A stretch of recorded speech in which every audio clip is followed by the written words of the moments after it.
Bien, muy buenas tardes tengan todos. Bienvenidos a esta sexta videoconferencia que organiza el Instituto de Estudios Democráticos del Tribunal Electoral. Nos encontramos en esta ocasión no solamente utilizando la plataforma Zoom, sino también transmitiendo de forma directa a través de la plataforma YouTube. El Tribunal Electoral, a través del Instituto de Estudios Democráticos, organiza estos eventos para tocar temas de relevancia para la democracia, para la sociedad panameña, y en esta ocasión no lo es menos.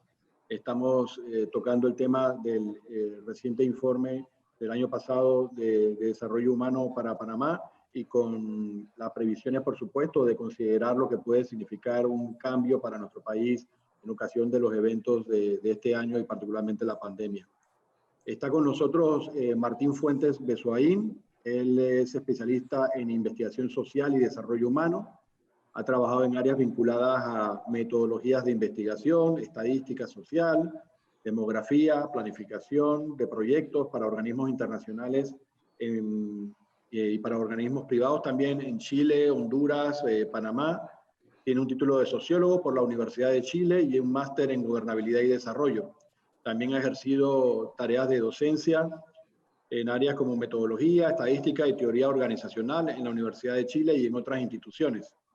Ha participado como evaluador en proyectos para la Secretaría Nacional de Ciencia, Tecnología e Innovación de Panamá, y actualmente es el coordinador del Informe Nacional de Desarrollo Humano del Programa de Naciones Unidas para el Desarrollo en Panamá. Hecha esa brevísima introducción, los dejo entonces con nuestro invitado de hoy, el doctor Martín Fuentes Besoaín. Buenas tardes, muchas gracias, doctor, y buenas tardes a todas las colegas y los colegas. Muchas gracias por esta oportunidad. Realmente habíamos tenido la invitación a comienzos de año, tuvimos algunas dificultades para atenderla, y pues vino lo de la pandemia, así que es grato poder retomar los temas ahora y poder hacer de manera virtual esta presentación. Y como mencionaba el doctor Sánchez, vamos a hablar sobre el informe de desarrollo humano del 2019, que abordó el tema de institucionalidad y su impacto en el desarrollo social y económico del país. Antes de iniciar con los principales mensajes, quisiéramos compartir con ustedes un video que era una especie de síntesis muy gráfica de lo que habla el informe. Panamá es un país que crece, pero lo hace de manera desigual. Los progresos económicos de los últimos años no han alcanzado a todas las personas y a los diversos grupos sociales. Es el momento de reconocer los logros, pero también de evaluar los retos pendientes en la ruta hacia el desarrollo humano sostenible.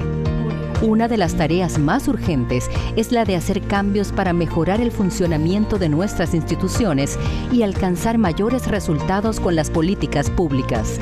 Las instituciones las integran personas y deben estar al servicio de la gente y con la gente. Para avanzar en un modelo de desarrollo que nos favorezca a todos y todas, se requieren instituciones más modernas que den un buen servicio y hagan un uso eficiente de los recursos y que rindan cuentas a la ciudadanía con transparencia. Los nuevos objetivos de desarrollo sostenible exigen un liderazgo que inspire confianza y servidores públicos mejor preparados y que conozcan y respeten la diversidad del país. No cualquier forma de crecimiento económico es desarrollo.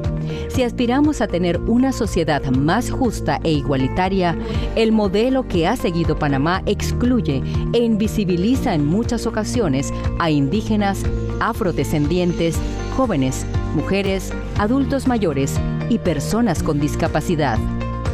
Es imprescindible atender las necesidades, las aspiraciones y las oportunidades de todas las personas.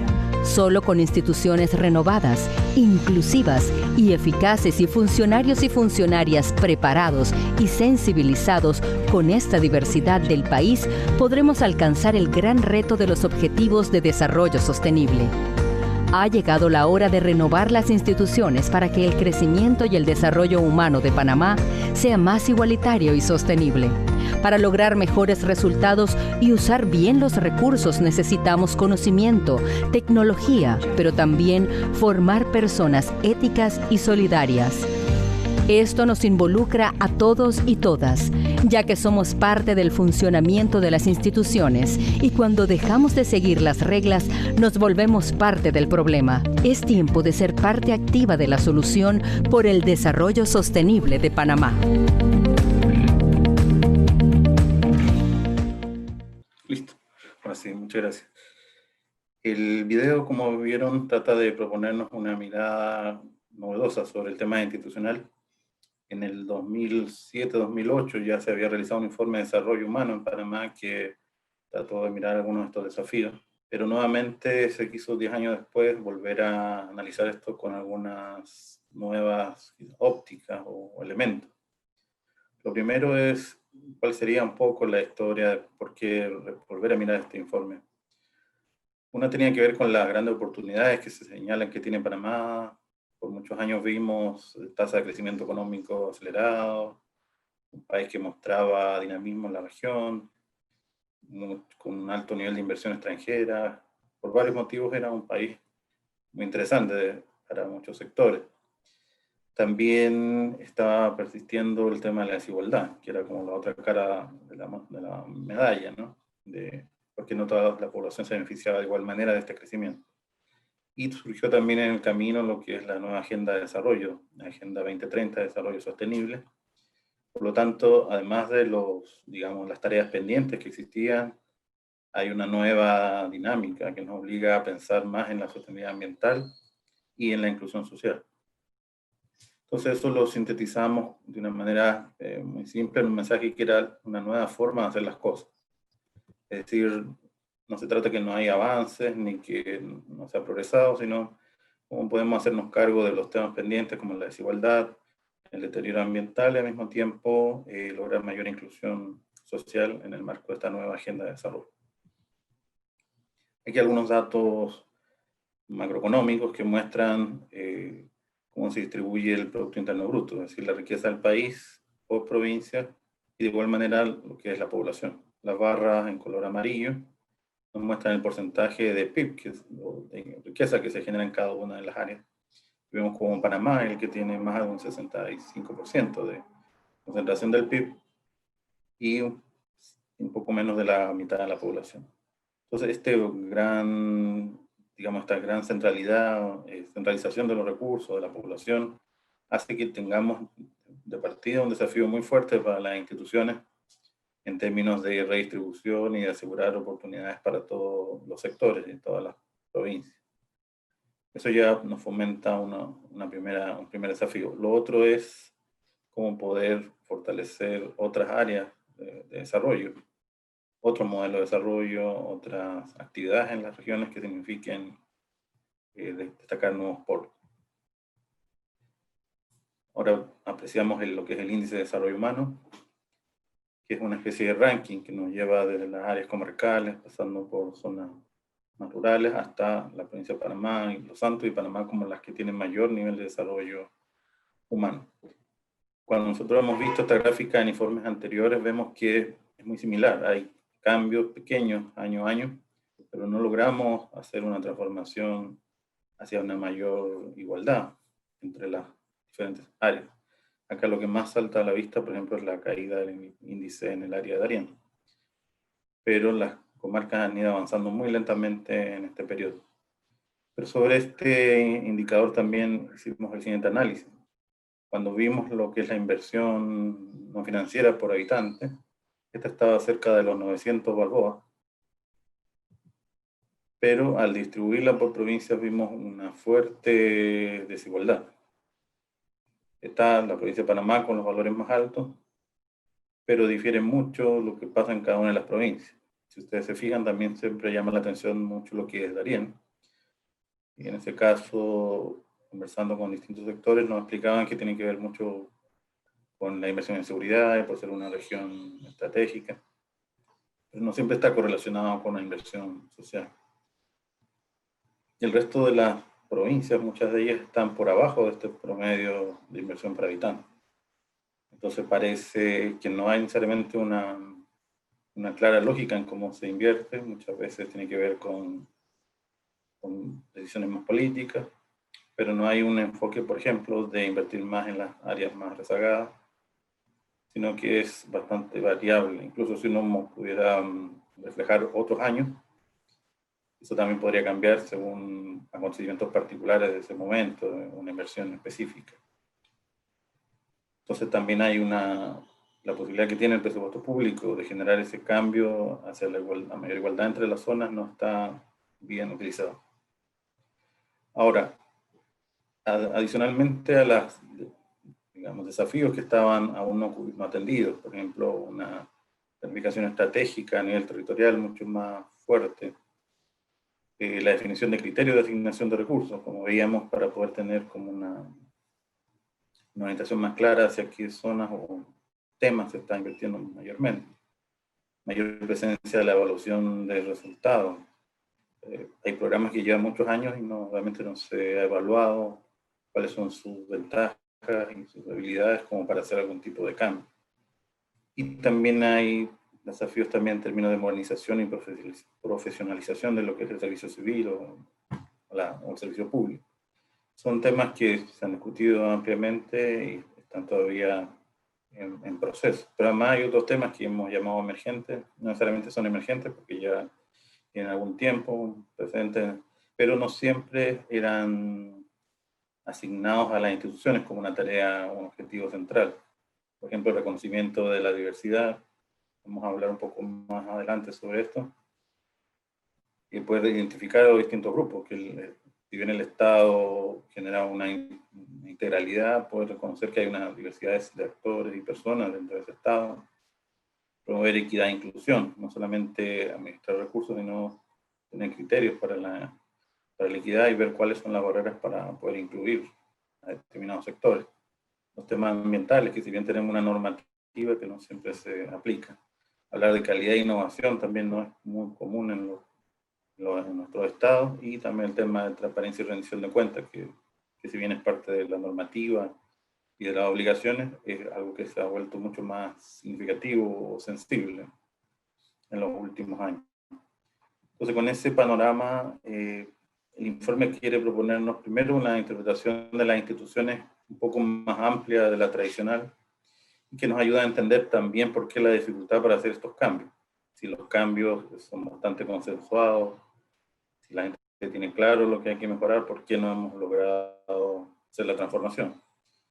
Esto tendría que ver con que las instituciones tienen al menos tres grandes dimensiones. Hay una que vemos muy notoriamente que tiene que ver con reglas y normas, y que Panamá ha hecho un esfuerzo en hacerlas, en modernizarlas, en hacerlas evolucionar, sumarse a acuerdos internacionales, tratar de que su normativa se adapte a los tiempos. Sin embargo, eso no es suficiente para que ocurran los cambios. En el informe de 2008, por ejemplo, se incorporó el tema de la cultura ciudadana o cultura política, pero que quedábamos un poco atrapados en esta camisa de fuerza de cómo la ciudadanía se mueve hacia una nueva forma de hacer las cosas. Entonces, este informe suma un tercer elemento, que son las prácticas, es decir, cuáles son desde los procesos hasta las formas habituales en que nos relacionamos, en que trabajamos, en que coordinamos, que va más allá de lo que dice la norma, sino cuál es la actividad real que hay detrás de una institución, de una evaluación, etc., que es la que podemos ir transformando y podemos con esto modificar la cultura. Es decir, necesitamos una regla, pero también generar procesos de cambio a través de las prácticas y que generen entonces ese cambio de hábitos, de cultura, de costumbre. Aquí solo mencionar algo que está muy presente en la discusión de las transformaciones sociales actualmente, que tienen que ver con la necesidad de nuevos pactos sociales o revisar el pacto que existen. Nosotros estamos en este informe más concentrados en lo que sería este núcleo central de cambio de cultura política y prácticas institucionales. Y ahí resaltamos, por ejemplo, el tema de las decisiones basadas en evidencia. Si bien suena a estados burocráticos, muchas veces nuestra inversión pública o nuestra accionar no tiene que ver siempre con una evaluación detallada. Por ejemplo, muchos programas sociales que se han dado en el tiempo han surgido por el hecho que son exitosos en otros países y se aplican acá y se cubren amplias poblaciones. Y después después en el camino se va viendo si las poblaciones eran las más adecuadas o eran las que les correspondía ese servicio. Entonces eso generaba muchas veces costo y poco impacto de estos programas. Entonces, cómo movernos más a esa decisión que parta por una idea de un diagnóstico primero de poblaciones, de necesidades concretas y de adaptación de los servicios. Los sistemas de información y gestión, por ejemplo, también, si bien suena como bastante obvio, hasta el día de hoy los programas de protección social en el país no tienen sistemas integrados, donde uno pueda seguir claramente a los beneficiarios para saber cuánto tiempo están en el sistema, qué beneficios han obtenido, qué cambios han manifestado sus condiciones de vida. Y llevándolo al presente se sufrió muy fuerte ahora con el tema de toda la población que requería ayuda. Panamá Solidario tuvo que hacer barridos, tuvo que inventarse formas de identificar a personas a través del Tribunal Electoral, identificando cédulas, pero la cédula no dice las condiciones de vida. Y fue casi imposible usar los sistemas de seguimiento de los programas sociales que llevan más de 10 años en Panamá con programas amplios de protección social. Entonces, esto de los sistemas de información y gestión que suenan teóricos, realmente fue un tema que era clave en el cambio de tanto de administrar el orden, los recursos, pero también poder gestionar la crisis como es el momento actual. Lo otro es el tema de los recursos humanos y liderazgo. Hay un documento que salió después del informe que podemos compartir con ustedes sobre el servicio civil y cómo el fortalecimiento del servicio público es una herramienta muy fuerte para mejorar la efectividad del Estado. Y finalmente modificación de prácticas de trabajo que pasa por liderazgo también, cómo jefes de instituciones o directores pueden generar nuevas dinámicas más ética, más de análisis, más solidaria en todo su equipo y a su vez tener un impacto a nivel social. Entonces ese núcleo es un poco el que está priorizando el informe, pero el informe también reconoce estas capas que hay afuera. Una es el tema de la modernización del sistema institucional, esta transformación de reglas, pero que al mismo tiempo sean cumplidas, que puedan ser implementadas, es un desafío importante. Y lo que está más afuera es este pacto social, que implica acuerdos básicos, ¿no? En la sociedad sobre el tipo de modelo de desarrollo, las funciones o deberes que tiene cada uno, cuáles son los derechos que tenemos, cuáles son los caminos para lograrlo. Y ahí Panamá ha hecho ejercicios de diálogo que le han llevado a precisar muchas de sus aspiraciones, de su visión de país, su visión 2020, etc. Pero no siempre la ruta ha sido una ruta de consenso. Hay sectores que piensan que el Estado debe ser clave en esa transformación, otros lo ven como un tema de los ciudadanos o el sector privado. Esas discusiones no las aborda el informe, pero sí lo pone en el marco de los temas que están pendientes. Otro elemento que resaltamos dentro de las instituciones es que, si bien hay normas, modelos que asegurar su cumplimiento, creemos que sí hay una tarea muy fuerte en términos de la equidad y la inclusión. En las instituciones siempre se ha pensado que la gran tarea que tienen es la redistribución de recursos, además de asegurar el Estado de Derecho y otras funciones más clásicas. La distribución de recursos sería una de las etapas de esa inclusión. También habría otra dimensión que se le reconoce como hablar de reconocimiento de identidad, es decir, reconocer la diversidad social, distintos grupos, ya sea por ciclo de vida, por etnia, por cultura, género, es darle cabida a esos distintos sectores. De hecho, vemos como sociedades con mayores niveles de desarrollo igual tienen una serie de conflictos en términos de que no dan visibilidad o tienen espacios claros para distintos grupos que forman esas sociedades. Entonces, no es solamente un tema de recursos, sino también poder incluir esa diversidad y administrar en cierta forma los conflictos o las diferencias que hay entre los distintos grupos. Y el otro elemento es la representación y participación. Yo creo que lo vemos más fuertemente ahora cuando en situaciones de crisis la población quiere estar mucho más involucrada, poder tomar decisiones y los mecanismos que tenemos tradicionales no siempre permiten esa democracia más directa. Entonces ahí también son elementos que las instituciones deben manejar muy bien, no solo como decimos un tema de redistribución, sino es dar cabida a la diversidad y al mismo tiempo en estos mecanismos de una especie de diálogo permanente. O sea, no se trata de sentarse formalmente a hablar sobre cada cosa, sino es como tener espacios de consulta, ¿no? de deliberación. Ahora, ¿qué elementos tendrían estas nuevas instituciones? Por ejemplo, lo que habíamos mencionado, ¿no? De entender esta diversidad, poder gestionarla, poder tener tanto los planes nacionales, que realmente el Estado desarrolla, el plan estratégico nacional, pero cuáles son los planes a nivel de provincia o de distrito. Y también poder atender esos problemas, esas dinámicas sociales de manera mucho más completa. Es decir, si es un problema social, también dar cuenta de los temas ambientales, económicos, políticos que están ahí presentes. Es decir, atender todo de las diferentes miradas. Y también hacer una mejor gestión del conocimiento. Muchas entidades académicas en el país están generando formación, está el instituto con ustedes que están generando investigaciones, pero no en todas las ocasiones se da ese buen diálogo entre las instituciones que están ejecutando versus la generación de conocimiento.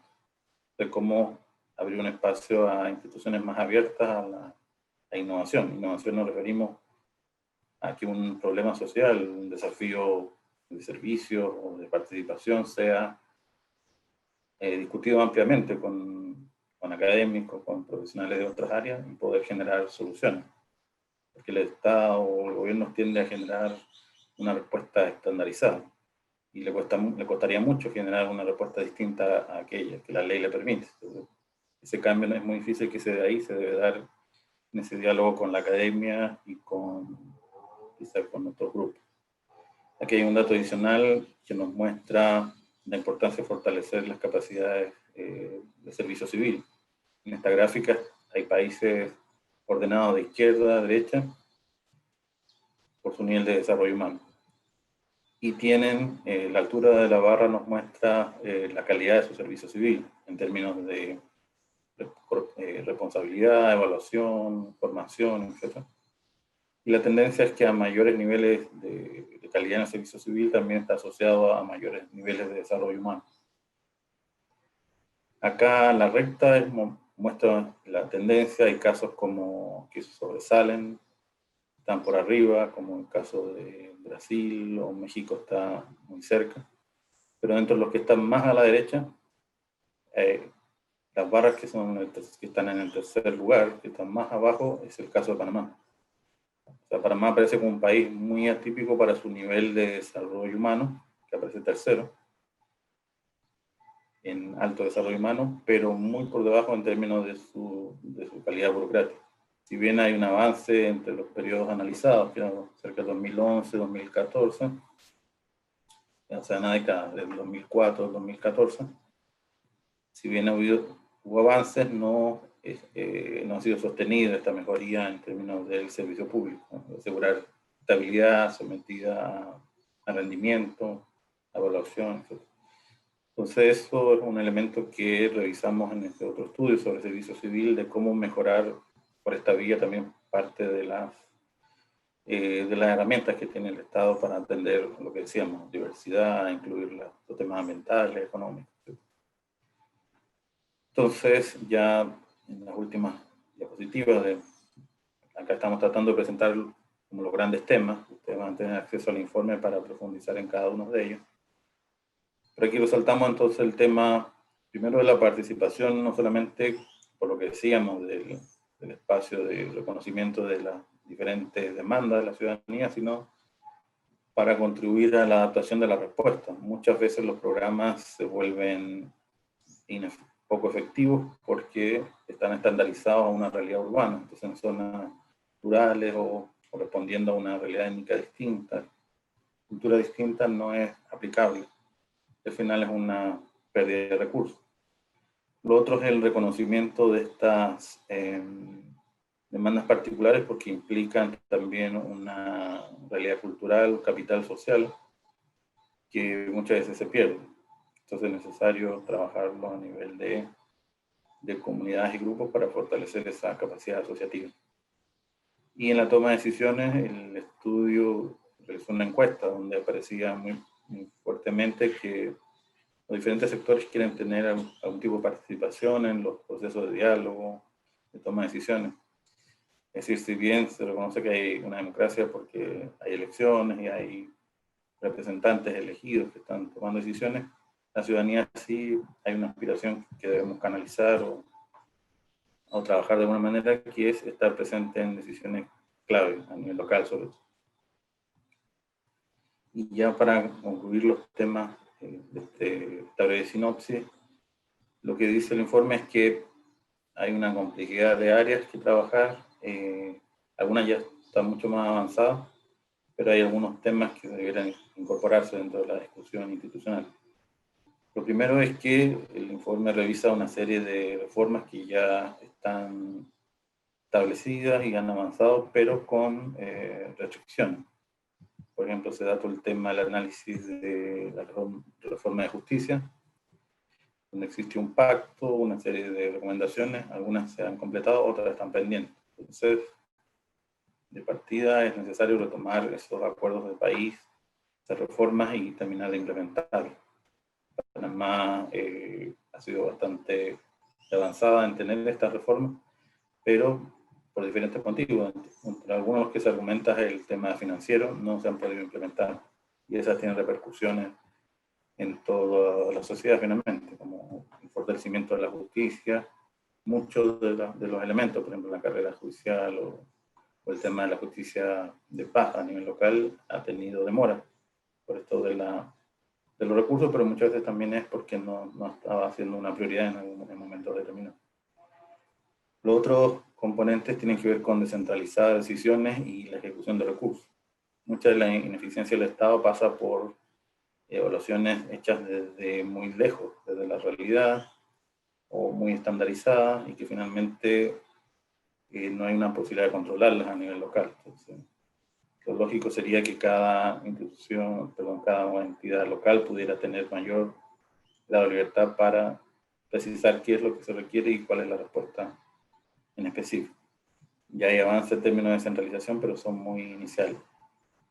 Lo otro es lo que mencionamos, la calidad institucional, desarrollo de capacidades. Si bien con los cambios de administración siempre va a haber un porcentaje de funcionarios que cambian, debe haber un mecanismo para homologar rápidamente las habilidades o los conocimientos, reducir el tiempo que se demora la llamada curva de aprendizaje, pero al mismo tiempo asegurar una serie de posiciones estratégicas, sobre todo vinculadas a planificación o a tareas muy técnicas, que tengan una mayor permanencia y estén sometidas a resultados o a evaluación de capacidades. Y de eso nos habla el estudio sobre servicio civil. Como el cambio no es burocratizar, ni cerrar, ni transformar todo, sino es como asegurar que posiciones específicas cumplen con los requisitos estratégicos.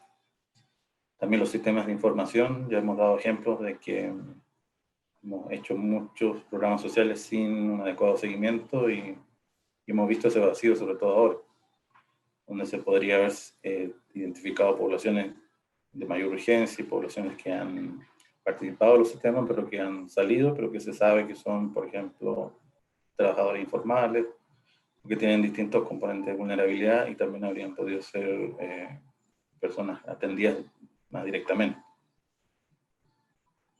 Después lo de la planificación, el informe tiene un capítulo que revisa hay un desconecte entre los planes estratégicos nacionales que se cumplen, se preparan, pero no necesariamente tienen una adecuación a nivel local. Entonces no tenemos muchas veces acciones que respondan claramente a estas líneas de la planificación. Después estaría lo de los mecanismos de participación ciudadana, tanto por transparencia, pero por lo que decíamos, ¿no? De que la ciudadanía se sienta parte del desarrollo y que pueda reflejar su propia visión sobre la política y sobre los programas sociales en específico. Y finalmente el cambio de prácticas institucionales. Con esto nos referimos a que las normas muchas veces se modifican, pero la forma en que funcionamos, tanto los ciudadanos como los funcionarios públicos, muchas veces responde a otra lógica.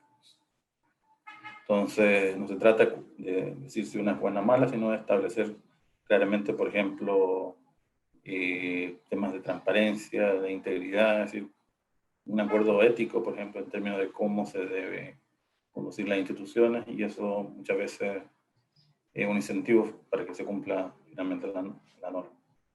Entonces, el panorama, el informe reconoce la complejidad de este tema institucional, pero trata de incorporar una mirada nueva en términos de que es una construcción social. Estamos todos involucrados y tiene que ver con nuestras visiones, aspiraciones, pero también con nuestras prácticas rutinarias. Y esas prácticas rutinarias podemos construirlas o trabajarlas de una manera distinta. Entonces, la idea del informe es seguir profundizando en algunos de estos temas. Hay un documento sobre justicia, sobre la reforma de justicia, y otro sobre el servicio civil, que la difusión quedó un poco cortada por el tema de la pandemia, pero agradecemos esta oportunidad para haberlo conversado con ustedes. Muchas gracias. Muchas gracias, Martín, por la excelente presentación que has hecho. Para proceder al periodo de preguntas y respuestas, invitaríamos a los participantes a la actividad del día de hoy a que hagan sus preguntas en principio a través de dos mecanismos. Por una parte, pueden hacerlas a través de la plataforma en la sección que corresponde al chat de la plataforma, y también podrían utilizar las reacciones para poder visibilizar, levantando la mano, quién tiene alguna pregunta que hacer. Yo, mientras ustedes preparan sus preguntas y las escriben o solicitan el uso de la palabra, quisiera preguntarle directamente a Martín cómo ve las debilidades que institucionalmente reflejan el informe en el año 2019 para Panamá en función de los retos que la pandemia ha generado para nuestro país. Gracias. Sí, primero, el informe trataba de vincular esto de la desigualdad, por ejemplo, cómo el país tenía un modelo de desarrollo polarizado, y muchas veces la gente ve que las instituciones tienen poco que ver con esto, pero sí las políticas públicas pueden transformar esa realidad. Y por ejemplo, ahora nos tocó hacer un diagnóstico en función de la pandemia, y vimos cómo había más de 700.000 personas que estaban en el sector informal. Vimos cómo había la protección social, en términos de seguridad social, no había crecido de manera fuerte. Y son temas que distintos sectores han estado planteando como un tema pendiente, pero siempre nos pareció que el hecho de haber estado creciendo tan rápido para Panamá también les fue como un aspecto negativo, porque incluso los trabajadores sentían que la seguridad social, que las reglas, que las instituciones no eran prioridad en ese momento, se podía vivir relativamente bien. Uno lo ve en muchos trabajadores informales, hablaban de que ellos podían generar un buen ingreso al día frente a una dinámica económica. Yo creo que ahora no, como que a todos nos cayó este balde de agua fría de que ya no podíamos hacer ese trabajo del día a día, y valoramos más lo que se venía advirtiendo. Primero es que había sectores que no tenían esa protección social, por un lado. Había trabajadores que no estaban accediendo a una formación que les permitiera moverse hacia otros sectores, ¿no? Ahora probablemente va a cambiar mucho esta dinámica de los mercados laborales, entonces va a haber mayor pobreza o desigualdad de aquellas personas que no tienen estabilidad para empezar a trabajar en otras cosas, en el acceso a tecnología. Yo diría también que los temas de cómo la comunidad a nivel local administra sus recursos también hizo mucha falta, como que un alcalde o los representantes hubieran podido tener alguna reunión con la comunidad. Difícilmente se podían aglomerar, pero en este mecanismo de líderes locales o sistemas de escucha para poder valorar cuáles son las necesidades, o sea, las principales carencias, poder organizar la respuesta y entonces articular los recursos de nivel central. Acá cuando uno veía, no sé, el presidente o las altas autoridades recorriendo las comunidades, hacía reflexionar que cómo habría ayudado a tener un sistema mucho más descentralizado, con más participación ciudadana. sí que hay algunas cosas bastante positivas, como ver esta respuesta de, bueno, de los jóvenes, pero también de otras ONG que han estado atendiendo un poco, cumpliendo tareas del Estado, bueno, o haciéndose parte de la respuesta con su iniciativa.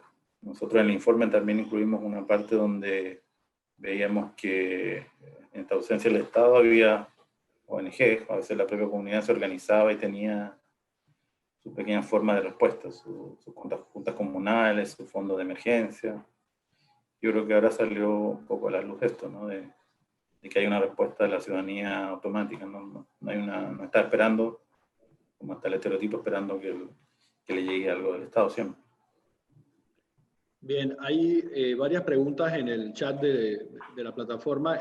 La primera hacía solicitud de indicación pues, de dónde se encontraba el informe de Desarrollo Humano 2019, pero la compañera Espinosa cursó el hipervínculo a la página del Programa de Naciones Unidas para el Desarrollo hacia el informe, así que creo que eso está en principio resuelto. La segunda pregunta del compañero Medina nos planteaba si en materia de cooperación internacional al desarrollo, ¿cuál consideraría que es el mayor desafío para Panamá respecto a los resultados del informe? Bueno, en ese primer momento hablábamos de los temas de justicia, sobre todo el fortalecimiento de la aplicación de todas las reformas de justicia que implicaba fortalecer las estructuras locales, la justicia de paz, etc. Y el otro que estábamos tratando de promover era el tema de fortalecer lo que es el servicio civil, es decir, todo lo que es el aparato burocrático, por decirlo de una manera, que requiere de adaptarse en muchos sentidos, no solamente el hecho de que haya una rotación por distintos motivos, sino que la realidad es muy cambiante. Es decir, ya no hablamos solamente de poblaciones con diferencias de generaciones, etarias, digamos, también hay visiones culturales distintas, étnicas, y ahora se levantan nuevas identidades, entonces pensamos que hay una necesidad de formación mucho más fuerte de todas las personas que están manejando la política, programas, y que hay que distanciarse un poco de las opiniones como personales que uno tenga a veces de un tema. Podría uno decir que no vamos a apoyar determinada visión ideológica. Hay que separarse de eso y formar a la gente en términos de que la ciudadanía requiere un trato en igualdad. Pero debemos entender primero que hay sensibilidad distinta, aspiraciones distintas, formas de entender la respuesta también diferentes. Y creo que eso era un gran área de trabajo, ¿no? Hacia el servicio civil, que casualmente en Panamá se han estado instalando algunas entidades regionales de formas sobre trabajo con el servicio público, pero están como recién llegando, no han podido crecer. Yo creo que ha habido menos cooperación en ese tema, por lo que decíamos, ¿no? El crecimiento económico hace pensar que el mercado funciona solo. Yo creo que esa es otra gran reflexión que hemos visto, ¿no? Que el mercado parecía estar funcionando y dando a cada quien su participación, pero a la hora de la crisis, de los cambios, es que necesitamos el orden, la organización y la capacidad de respuesta. Yo creo que ahí es donde fortalecer el servicio civil y los sistemas de justicia. Otra compañera, la licenciada Castillo, pregunta desde su experiencia, ¿qué ha incidido en la baja participación en los gobiernos locales? Si se ha hecho trabajo como se ha hecho en descentralización, ¿cómo se explicaría la baja participación de los gobiernos locales? Claro, en el caso, bueno, hay varias vías, no sé. Por un lado está el tema que las atribuciones que tienen los gobiernos locales son limitadas. La asignación de recursos que han tenido hasta ahora es pequeña. Era como para que empezaran a tener sus primeros planes. Lo que nosotros pudimos ver es que había mucha dificultad para desarrollar estos planes, no había personal. Después los recursos les permitían contratar a algún equipo, pero recién era muy incipiente. Entonces, por un lado quizás no estaba eso bastante desarrollado. Lo otro es que con la ciudadanía también había una especie de distanciamiento.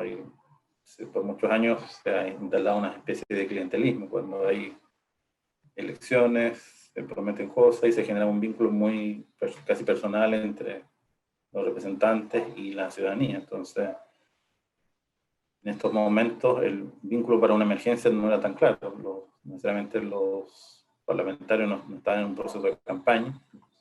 Entonces creo que no habían establecido esos mecanismos regulares de vinculación a la ciudadanía. Sabemos que cuando hay campañas, cuando el movimiento maneja a los representantes y va a haber acciones puntuales. Pero en el día a día yo creo que no estaba ese mecanismo, los gobiernos locales no tenían esa capacidad. Y finalmente el Estado, frente a esta especie de crisis, ¿no? De no tener un gobierno local que pueda actuar, un gobierno central un poco superado, en cierta manera recurrieron a este mecanismo de redes, más bien políticas. De hecho, ya es un comentario más como al margen de que uno veía que al final las estructuras que podían llegar más a la comunidad eran las partidarias, que habían estado en campaña, que conocían. Y eso por un lado fue una alternativa, pero no necesariamente es la ideal, porque, claro, podrían establecerse sesgos, no necesariamente el criterio va a ser técnico. Se va a mezclar que, claro, los partidarios hay que apoyarlos, entonces necesariamente estamos buscando a no partidarios que podrían tener esa necesidad. Entonces, creo que no había avanzado suficiente ese proceso y se demostró que lo que sí funcionaba a nivel local era esta digamos, dinámica más política, ¿no? En el informe y en su exposición, cuando se habla de las debilidades del servicio público en Panamá, sin embargo, no se relacionan con la parte del servicio público que presta servicios de salud. Parece que el énfasis está como en otra parte del sector público. Lo digo por el relacionamiento con el tema de la pandemia, donde nuestro servicio público de salud, por lo menos en la parte del recurso humano, parece estar dándolo todo en la solución de la crisis, pero cuando se plantea sobre la mesa la discusión sobre debilidades del servicio público, está en otra parte. No sé si le entendí bien para que pueda hacer alguna puntualización. Sí, en este caso más especializado no evaluamos cada una de las instituciones. De hecho, hay casos de instituciones que funcionan bastante bien. Unas son, por ejemplo, todas las instituciones que tienen que ver con la actividad económica, centro financiero, regulación de ese tipo. Uno ve como la actualización es permanente y está un poco más esa lógica de formación. En general, lo social está afectado por las debilidades que ahí se mencionan. Salud sería un caso distinto porque una institución es más especializada, entonces cuenta en general con recursos más preparados. El análisis que hicimos fue más como de la burocracia general. Lo que sí le afecta a salud ha sido esto, ¿no? Que sobre ella no solamente hay una planificación que le permite reaccionar o administrar bien la respuesta. De hecho, la mayoría se siente colapsado y no hay una plataforma que esté permitiendo anticipar otras respuestas. Por ejemplo, países que han sido superados en su capacidad hospitalaria han establecido hasta hospitales de campaña, respuestas de emergencia diversas, y el personal de salud va trabajando con esto. Siento que ellos en su especialidad hemos temas, claro, que han respondido, pero la plataforma que debiera asegurarle insumos adecuados a la administración del tiempo, los descansos, qué sé yo, es la que ha mostrado sido la debilidad. Muchos de ellos están colapsados y probablemente muchas veces no cuentan con los equipos. Entonces, sí, es como digamos, el marco, no los profesionales en sí, sino el marco de gestión en el que muestra la debilidad. Bien, ofrecemos nuevamente la palabra a alguno de los asistentes del día de hoy para que puedan hacer preguntas. Hay una participante que pregunta también sobre el tema de gobiernos locales, pero particularmente sobre el problema de la prevención de la violencia de género. Quizá más allá inclusive de los gobiernos locales, ese problema de la violencia de género es constante en nuestro país. Se ha hablado incluso de que en la época de la pandemia se ha podido ver, digamos, efectos de la pandemia en la dinámica de la violencia de género. Nos gustaría una visión de su parte sobre el rol que ocupa en la problemática de desarrollo humano de nuestro país. Exacto. Sí, lo vimos sobre todo ahora a propósito del un diagnóstico que manejamos sobre los temas de la pandemia, y esos serían, digamos, impactos sociales que no han tenido una respuesta adecuada. Por ejemplo, había un tema que se venía discutiendo mucho sobre lo que son los servicios de cuidado, todo lo que es la actividad doméstica, el cuidado de personas mayores, personas enfermas, niños, etcétera, niños y niñas. Es un tema que muchas veces no se atiende de manera clara y es una tarea que muchas veces recae en los hogares, pero sobre todo en las mujeres. Y ya se había advertido que eso ya generaba un desbalance.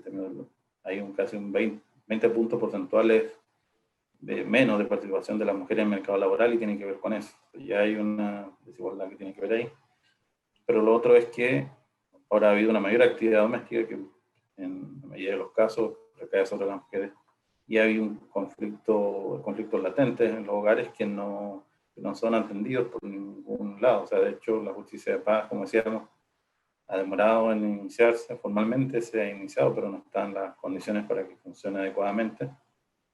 Frente a la emergencia también se cometió el error de decir que ese tipo de cosas pasan a un segundo plano, hasta que hubo un mayor movimiento de la ciudadanía reclamando y se establecieron algunos mecanismos para la denuncia. En algún momento hubo una institucionalidad para esto, que recordemos, institucionalidad no sería solamente una entidad que lo atiende, sino que era un mecanismo donde se podían hacer denuncias y distintas entidades, unas que tenían que ver ya con la sanción de los agresores, otros que daban protección y otros que daban ayuda a las víctimas. Y eso en cierta manera estaba, había una normativa, por ejemplo, de violencia contra la mujer, pero es un tema que habría que evaluar en detalle, porque en muchos casos no funcionó. O sea, como se desactivaron los protocolos, ¿por qué razón se le dijo a la mujer que este tema pasaba a un segundo plano? ¿Dónde estaban todas las entidades que iban a dar protección o iban a dar acompañamiento a las víctimas?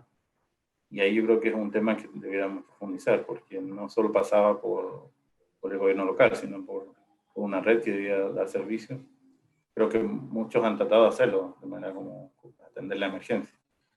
Pero creo que sí se manifestó como otro de los efectos de la pandemia es este tema de la crisis de cuidado que se mantiene con dificultad. No hay servicios como donde atender a adultos mayores, personas con discapacidad, etc. Y que ahora debieron ser, los hogares estaban sobrecargados con esta materia. Y temas culturales que hemos mencionado muchas veces de por qué la violencia contra la mujer se justifica en muchas medidas. De hecho, hay encuestas que muestran que la gente piensa que hay alguna razón que podrá justificar, o sea, que habrá motivos por qué ocurre. Entonces, hay mucho en términos de cambio cultural y, como le digo, había estos mecanismos que se habían estado avanzando, pero a nosotros nos quedó como una propuesta de evaluar qué pasó con estos protocolos para implementar la ley de violencia contra la mujer. Una nueva pregunta de la licenciada Pití nos plantea el tema del desarrollo del tema de la equidad y la inclusión en las instituciones. Sí, imagino que en relación al informe del 2019. Claro. Sobre todo nos enfocamos en cómo las instituciones pueden tener la capacidad o no de reconocer esta diversidad de actores. Para lo interno de las instituciones sí pasa por criterios de selección y de oportunidad, pero sobre todo veíamos como una decisión de una institución de dar un servicio estandarizado podía estar excluyendo a sectores. Nosotros hicimos alguna visita a campo donde programas de vivienda o servicios básicos se volvían poco efectivos en comarcas, por ejemplo, la zona de Darién, una vivienda que era perfecta a nivel urbano se volvía un depósito, una cosa abandonada en zonas donde hay viento más fuerte, donde los ríos salen, donde el calor es fuerte. Entonces, falta toda esa dinámica en las instituciones para poder entender la diversidad desde ese diagnóstico. No es un diagnóstico por tener datos, sino si vamos a dar un servicio a una comunidad, entender si tiene que ver con la cultura de esas áreas, cómo lo interpretan las personas. quizás es generar no sé, simpatía, pero al menos ese diálogo de poder entender primero lo que está ocurriendo. Y eso quizás es lo que llamamos práctica. Quizás funcionarios no necesariamente tienen que tener un perfil antropológico para poder hacer este trabajo, pero sí realizar un periodo por lo menos de entrenamiento en acercarse más a la comunidad para entender, negociar o conversar el tipo de respuestas y después asegurar entonces que lo que estamos brindando sea adecuado. En ese sentido hablamos de equidad y que también no nos basta con tener planes nacionales. Pues sabemos que cada provincia va a tener una prioridad distinta, visiones propias. Entonces ese plan que fija línea con una buena intención puede estar bloqueando el desarrollo de algunas zonas que tienen una vocación distinta, por ejemplo, más agrícola, más de turismo, etc. Entonces, más que la equidad dentro de las instituciones, era cómo darle herramientas a las instituciones para mirar la diversidad, entenderla y responder de manera más adecuada a esas diferencias. Una nueva pregunta nos propone plantearle que, dado que el informe también se realiza en otros países, ¿cómo aparece en los rubros de datos abiertos, de rendición de cuentas y transparencia Panamá vis a vis los otros países de la región? Bueno, Panamá en algunos de los indicadores que hemos revisado está bien, pero sobre todo lo que más nos hacía sentido era lo que tenía que ver con transparencia, por ejemplo, calidad de las instituciones. Un dato que no incluía ahí por el tiempo era el nivel de desconfianza que tiene la ciudadanía con su institución. Entonces, si bien en algunas temáticas se participa, en el fondo hay muy poca confianza en las instituciones. Se tiende a confiar más, por ejemplo, en entidades locales, que son, por ejemplo, organizaciones deportivas o la iglesia incluso, versus las instituciones tradicionales como la justicia, el gobierno, los partidos, la asamblea. Es muy baja la confianza. Los índices que se han aplicado señalan esto, ¿no? Que la población tiene una relación con el Estado, con sus representantes, pero es muy clientelar, en el sentido, tenemos que relacionarnos por necesidad, para obtener recursos, beneficios, o poder incidir de alguna manera, pero en el fondo no hay esta confianza. Y otros índices muestran, por ejemplo, alto nivel de corrupción, que ahora en Panamá son como una discusión más pública, pero por años desde fuera la evaluación era muy mala, pero internamente de alguna manera no era lo trascendental, quizás, por lo que decíamos, ¿no? Panamá está creciendo, hay recursos, no importaban tanto esas pérdidas, pero desde fuera hace tiempo que lo que es transparencia, buen gobierno, corrupción, marcaba alerta. Lo que muchas veces los gobiernos hacen es decir, bueno, esos son índices manejados políticamente, son trata de ideología y por eso nos perjudica. Yo creo que los indicadores en ese sentido muestran, por un lado, esa desconfianza en las instituciones y por otra, lo que es más grave quizás, la pérdida de capital social. Panamá tiene sectores organizados que se movilizan, pero son cada vez menos, y áreas como la provincia de Panamá, o sectores ya adultos, adultos sobre todo, creen menos en esta posibilidad de participar e incidir. Entonces son quizás los jóvenes o los grupos de zonas más rurales o comunidades mucho más pequeñas donde todavía hay esa idea de comunidad, pero hay una seria pérdida de esa capacidad de confiar en otros y trabajar en conjunto. Así que es un doble desafío hablar de participación cuando la gente está como encerrada en sus temas individuales y entendiéndose quizás con la política o las instituciones para necesidades muy concretas.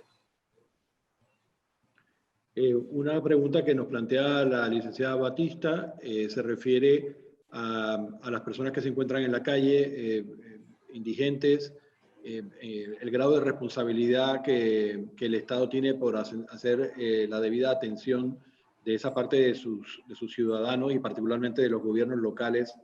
En el informe hay algún indicador que nos permita sondear la profundidad de esa digamos, falta de atención de parte del Estado respecto a ese grupo de población? hay, bueno, algunos datos sobre que los recursos son insuficientes, en el sentido de que se ha priorizado algunos temas como la beca para el acceso a educación, los programas de protección social hasta ciertos grupos, pero obviamente no siempre se está llegando a toda la población que lo requiere. Y yo creo que ahí nuestra gran reacción es que no hay muchos datos. Uno puede sacar en una encuesta, tratar de tener una aproximación, pero los sistemas de información lo que contienen son los beneficiarios que han participado, y una parte de ellos no necesariamente son los que más necesidades tienen. Entonces, lo que requeriría las instituciones sociales sobre todo es tener un marco de una visión del universo, es decir, poder conocer toda la población, priorizar en alguna.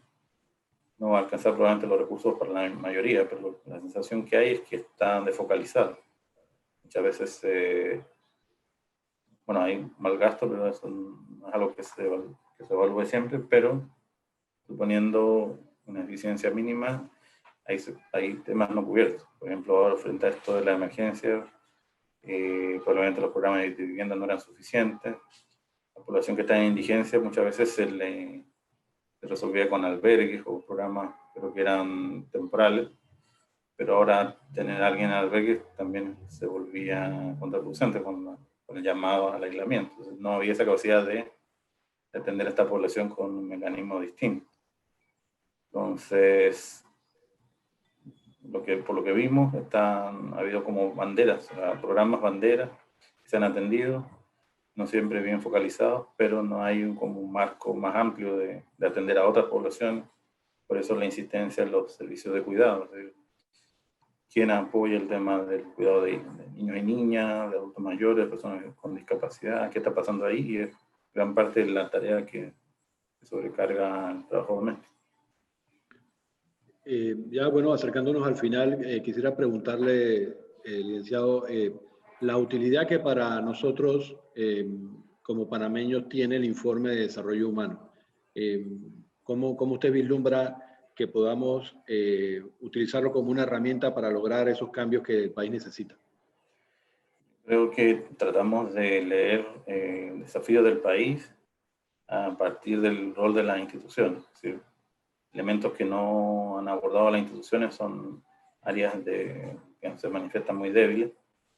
Muchas de las lecturas no es nuestra, sino que también se trata de paper o estudios generados por académicos nacionales. Hay estudios previos también que lo señalan, pero quizá falta volver a poner en conjunto esta mirada de cómo una decisión electoral va a tener impacto en la normativa, en las instituciones y finalmente en acciones económicas y sociales. Entonces, cómo poner eso junto y en contexto. Y sobre todo al final quisimos hacer esto de hablar de herramientas muy específicas, como ese trabajo con el sector público, donde la inversión pública es bastante alta. Tiene deficiencia, no siempre logra los impactos, pero ahí hay recursos para hacer muchas cosas. Muchas veces se dice que el aparato público no está preparado, entonces hay mecanismos de trabajar ahí, pero también hay decisiones que pasan por la planificación, que ya son una decisión del funcionario en qué área va a trabajar. Entonces requiere ese cambio de una lógica de planificación con más datos de por medio, ¿no? De cuáles son las prioridades. Pero al mismo tiempo sabemos que ese plan nacional se puede quedar ahí. Pero también la necesidad de irse hacia los gobiernos locales. Entonces hay como, yo diría, una especie de estrategia que se simboliza en esa última slide donde tenemos que terminar las reformas que teníamos en camino, en un tema normativo que no hay que desconocer y que ya Panamá lo tiene diseñado, pero tienen que entrar más fuerte en el gobierno local, no solamente con darle alguna tarea y algún recurso, sino que esas brechas sociales sean analizadas, leídas ahí y administrados los recursos en esta área. Darle un rol mayor también a la sociedad, en el sentido, primero, yo diría, del aterrizaje de los acuerdos. Muchas veces estamos todos de acuerdo en que queremos una vida mejor, queremos paz, pero al final alguien dice paz, pero eso lo define el sector privado. ¿Pero por qué? Entonces podemos tener realmente muchas diferencias en el cómo. pero sí tenemos estos mecanismos de consulta, o como llamarlo, más bien de continuo intercambio, digamos, de deliberación, más bien. Que no sé, a nivel nacional sería casi una burocratización de la participación, tener unas mesas, por ejemplo, nacionales, no hace sentido. Pero sí a nivel local tener estos espacios donde, ok, se va a hacer un desarrollo hídrico o una nueva fuente de energía, entonces hablar sobre el impacto sobre esto, hacerlo, pero hacerlo bien con la gente, entender, trabajar con los académicos locales también de cuáles son los impactos que va a tener eso y hacer esa transformación con la ciudadanía. Yo creo que el informe recorre esto, dice los problemas están, hay un consenso sobre ellos, pero hay que hacer una serie de recorridos. Primero los normativos, pero también aprovechar estos mecanismos. O sea, tenemos recursos, pero hay que administrarlos mejor. Tener criterios para asignar recursos. Después tener personal que entienda que lo que está haciendo con esos recursos, que no es solo gastarlos, sino es lograr algo. Y tercero, una ciudadanía que está además quejándose de las instituciones y siente que no es lo que busca. Involucrémosla en soluciones mucho más pertinentes para lo que ellos quieren, pero al mismo tiempo yo creo que es hacerlos más responsables también. Se involucran en las soluciones, son parte del proyecto, ayudan a sostenerlo, lo administran posteriormente. Entonces, creemos que hay debilidades a todo lo largo de la cadena y que hay herramientas para entender los diferentes espacios. Creo que eso es un poco lo que quiere hacer el informe. Yo creo que en otras partes más se ha quedado la discusión, sobre todo en la parte normativa. Yo creo que Panamá ya sabe que no es suficiente y que tiene que desarrollar mecanismos, tanto en el manejo de recursos, en planificación, pero también en cómo a nivel local se involucran más las propias comunidades. Excelente. Una última intervención, doctor, para despedirse, el último mensaje que quisiera que quedara en nuestras mentes. Sí, muchas gracias primero por el espacio. Creo que es fundamental. Nosotros básicamente mostramos un panorama muy general y distintas áreas de trabajo, pero creo que el análisis académico es fundamental. Poder tomar alguna de estas áreas de problema, analizarla, establecer posibles soluciones. Eso va a ser lo esencial, que vaya quedando ese interés en los distintos centros académicos y que haya respuesta a nivel nacional, los propios panameños y panameñas, sobre cómo responder a esto. Y esa va a ser la forma de ir, una especie de laboratorio, generando esas soluciones a los problemas que están ahí ilustrados. Y nuevamente gracias por este espacio y felicitaciones por el trabajo que realizan. Muchísimas gracias a usted, doctor, por haber aceptado la invitación. Gracias a todos los participantes en el día de hoy y esperamos seguir viéndolos en las sucesivas videoconferencias que organiza el Instituto de Estudios Democráticos del Tribunal Electoral. Hasta la próxima. Hasta luego. Gracias. Hasta luego.